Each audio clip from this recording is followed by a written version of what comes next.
share, I want to highlight from what Jesus taught about worry.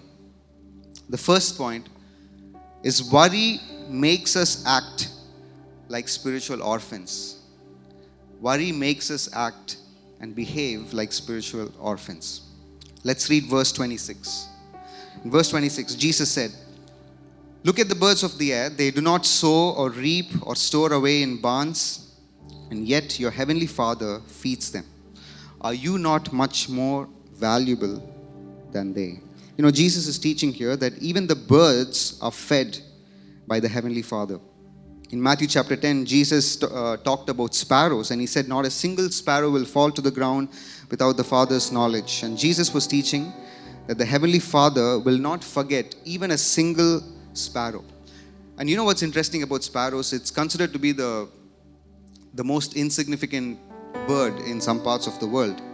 You know, in the birding community, sparrows are the least photographed birds. But God seems to show that He cares even for the most insignificant bird. So what does that tell us? In the eyes of God, no child of His is too insignificant for Him to care. No child of God is too insignificant. God has His eye fixed on every single one of His children.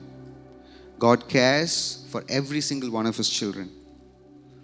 And let me point out something. Jesus did not say that the birds are fed by the Heavenly Father.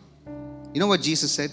The birds are fed by your Heavenly Father. By your Heavenly Father. So Jesus is pointing out here that when we worry, we act like we don't have a Heavenly Father. We act like we are spiritual orphans. We act like we don't have a Father in heaven who looks after us. In other words, when we worry, we behave as though we deny that we have a relationship with the Heavenly Father.